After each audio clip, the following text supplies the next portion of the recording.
Hey everyone, and welcome to another edition of DroneLife News. Joining me as always is Miss Miriam McNabb, and she even went to a recent drone conference, one of the first since the pandemic hit. And while there might not have been a full load of attendees, there was definitely a lot of news to come out of that conference. Miriam, how are you doing, and what did you see from the conference? I am doing great, Paul. It was fantastic to be back at a conference, seeing the people, saying hello to old friends, meeting new people, and seeing cool drone tech on the floor. So I loved it. Atlanta was great. The facility was great. Shout out to AUVSI for making it happen and getting us kind of back out there. And I think while they might not have had as many people as they've had in previous times, everybody that I talked to who was exhibiting said they got a lot of business done. People who did come by the booth were really interested and really seeking out kind of new products and new solutions. So that's awesome. It was a great show. That's incredible. It's honestly good news. I'm sure the few people that were there probably provided very kind of focused business opportunities, which leads us to our first story, which is, Miriam, it seems like the FAA Administrator had some news to announce for all of us, even though that maybe there could have been more focus on how drones are being used to help so many events that are going on in the country right now. What's going on?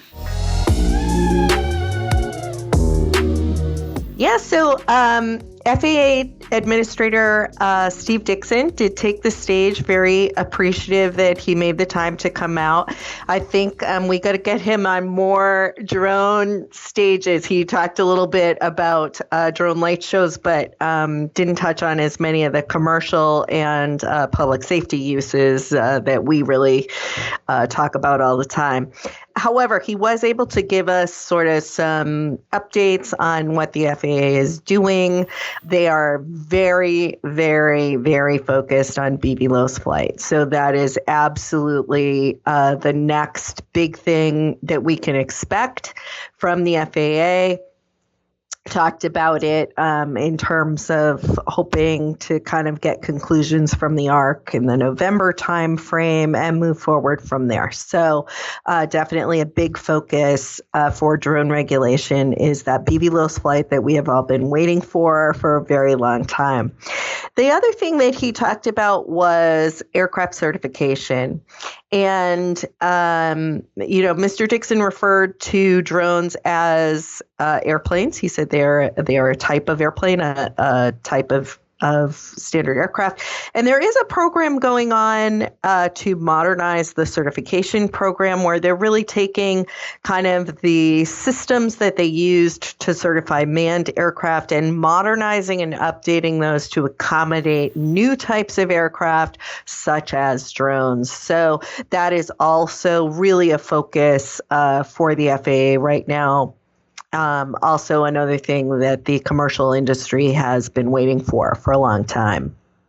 Yeah, which actually brings us right into our next story, as many people have been kind of wondering how the FAA would enforce these manufacturer guidelines that were put out for remote ID. And it seems, Miriam, that maybe this speech and the modernization of these airworthiness certificates is the foreshadowing on how the FAA would actually enforce these upcoming rules. I mean, for me, it seems like it's a good thing that, hey, look, if we've got a system in place to get BVLOS flights through the door, great, fantastic. But the modernization of the certificates seems kind of like a big metaphor for, hey, here's how the FAA is going to enforce these, manufacturer guidelines. And even DJI, when they were writing about remote ID in their comment on the NPRM, actually, stated how does the FAA expect to enforce these guidelines when a lot of these manufacturers are simply toy manufacturers. So, I mean, do you think that this is kind of a foreshadowing for what's to come? I really do. I think that that's kind of a broad theme that we're seeing. hey, we're in a situation now where we have an FAA responsible for the safety of the airspace, which heretofore has been completely based around manned aircraft. And quite honestly, when many of the systems and ecosystems and processes were developed, nobody thought about any other type of aircraft other than manned aircraft. So we're in this situation where, you have drone regulations being developed over here, and you have the traditional means of compliance and development over here, and you've got to kind of put those things together. I think it was comforting to hear, hey, the FAA is very well aware of that. They're working towards it. They are trying to develop robust systems which will now encompass drones. And, naturally, that's going to be a process, which is not something any of us want to hear, but it's perfectly reasonable. And I think that that is indicative of kind of how things are evolving at the FAA. Yeah, very, very interesting to say the least. And thank you, Miriam. It seems like in our next piece of news that Autel might have been the talk of the conference. And no, we're not talking about a recent resignation, but rather we are talking about the deployment of Autel's fixed-wing drone, the DragonFish, which I know a lot of people have asked me, well, Paul, what's the big difference between the DragonFish and something like the Trinity? And it seems like there is a lot more that's offered in this DragonFish aircraft, which is now being deployed for public safety. Miriam, what was all the talk about this new Autel drone? It was really interesting. I was honored to be asked to moderate a panel. I did the SUAS Manufacturers Showdown for Public Safety as part of the Drone Responders AIRT track at AUVSI. And so I was really privileged to kind of share the stage with much more important people than I am. We had Romeo Derkshire from Auterian Open Platform. We had Wayne Baker from DJI. We had John McBride from Autel. We had Fritz from Skydio. We had FX from Parrot. So we had a lot of major manufacturers represented. And they were talking about the features that they had to offer public safety. And everybody sort of acknowledged the fact that they all offer different kinds of features and advantages for the public safety community in their quadcopters. But right now, Autel is the first one to offer a fixed wing. And that's really kind of a big deal when you're talking to the public safety community, because where the quads will take you for many, many, many public safety applications. You've got accident reconstruction, you've got crime scene investigation. You've got all kinds of great uses for quads. If you're trying to do search and rescue, like way out over a giant lake, you really want something that can fly for a long time. And so the Autel DragonFish, which I think the announcement was that its first deployment by Florida Sheriff's Department had happened, is really among the first. Now, you probably know more about the features than I do. I did get to see it on the floor. It's not huge. It's definitely portable, definitely something that public safety agencies can carry with them. So, but really neat, really exciting. Well, awesome, Miriam. It seems like that aircraft is actually heavily desired, as I think, as I spoke to Mr. Drone Jesus, that's right, John McBride, he seems to tell me that there are a lot on order right now. So that's obviously very nice. But that brings us to our next piece of news, as Autel, well, it seems like they just added geofencing to their drones as a manufacturer who's known to not have geofencing. But for everyone out there, that doesn't mean that it's actually going to inhibit the takeoff of the aircraft, but rather notify users of where they are flying, which even, go ahead, sorry, Miriam. No. I was actually just going to ask you about the piece that you wrote recently about the DJI geofencing. Yeah, I mean, honestly, it's super surprising, Miriam, because we have seen companies like Drone Hacks provide an opportunity for responsible drone pilots to overcome these no-fly zones like what the DJI GeoZone 1.0 and 2.0 often have. And I will say I have personally run into data errors before where it says that there's a TFR, but there's not a TFR where I am, and it's inhibited myself and other commercial pilots to take flight as well. And Drone Hacks is offering a brand new way to overcome that geofencing by offering a new certificate for DJI drones to essentially eliminate this geofencing altogether. But there's a caveat, Miriam. If drone pilots want to fly inside, they're going to actually have to remove the certificate because if there's no GPS, well, that drone won't take flight, which is a very interesting caveat. Yeah. Okay.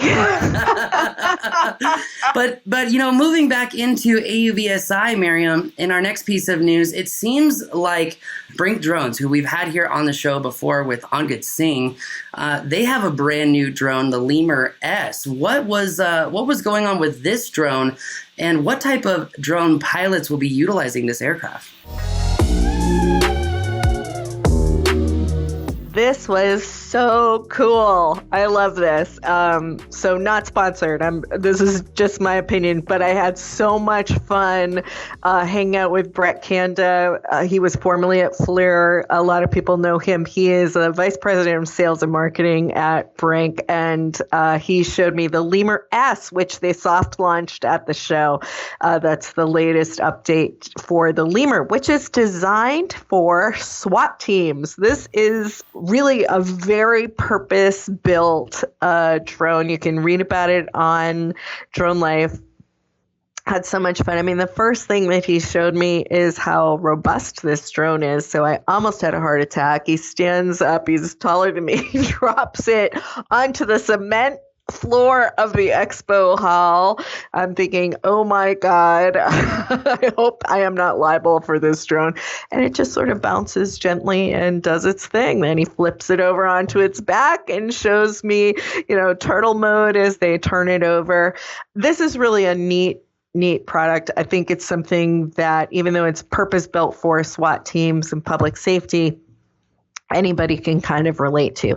First of all, you were just talking about flying GPS deprived indoors. So that is what this drone does. It is designed to enter a facility where there is a suspect or, a suspect facility. It's got a little glass breaker so it can break through a window, get inside and just give eyes and ears all over. And it does some really unusual things like two-way communications. This is actually sort of really significant ROI on this thing because FBI research shows if you can get two-way communications with a suspect, you have a dramatically better chance of having a safe outcome with nobody getting hurt. Once you can kind of get in and establish communication with a suspect, you don't have SWAT team members in their face. Nobody is put in danger. Everybody can kind of calmly try to work things out. So really neat product. A lot of fun to catch up with Brett. I actually waylaid one of their customers who was going by the booth. They had great things to say about it. So yeah, the Lemur S. I love the name too. I mean, who doesn't like lemurs? That's. Is it true this is the first kind of drone to offer two-way communications? I mean, we've had the Mavic 2 Enterprise, Enterprise Dual Advanced that have the speaker, but this is the first two-way, correct? Absolutely. And so, Brett actually put the drone down in the booth. I was standing in front of it. He moved way, way, way, way off in the hall with the controller. And honestly, we could have easily conducted the interview that way. I could hear him fine. He could hear me fine. It's really cool technology. So that's awesome. I think next time you should conduct the interview that way. It'd be fun to watch. In our last piece of news, and 2 days of trade show, I wanted to sit down. in our last piece of news, and Miriam, I know we didn't quite touch on this too much, but it seems like as domestic drone manufacturers are kind of failing to launch, they're not getting these drones that have been announced out. Watts Innovations has doubled down on their advancement of their new drones, offering the new Prism Sky, which is supposed to be NDAA compliant. Did you get a chance to check out Watts Innovations at all? I did not see them at the show, but this has been big news. So fill us in. Yeah, I mean, the fact that the Prism platform, which I would argue is a very modular platform, it's one of the first drones that you can actually take the arms off, put new arms on, and turn a quadcopter into a Coax X8, allowing for pilots to have an increased payload. But now with the development of the Skynode, this drone might just be the drone in mind when Steve Dickson went on stage to talk about BVLOS, because this drone has 5G capability, which while it adds for robust BVLOS operations, it also offers drone programs and teams the ability to do live status on their aircraft, to be able to understand just what maintenance was done and just what wasn't done. So I have to give it to Bobby Watts. You know, I've met him numerous times. He's a really great guy. And just to see him scale at the rate that he is, it really makes you wonder, where are these other domestic manufacturers? And it also should give praise to Watts Innovations, which is a pretty small manufacturer based out of Maryland. All right. Well, I will keep an ise out for more news about Watts. Sounds good, Miriam. Thank you to everyone who came and watched the show today. If you have comments or if you want to leave us, a little like or subscribe, don't be afraid to do so. But that's going to do it for us today. From Miriam and I, this is another edition of Drone Life News. We'll see you next time. Thanks so much, Paul.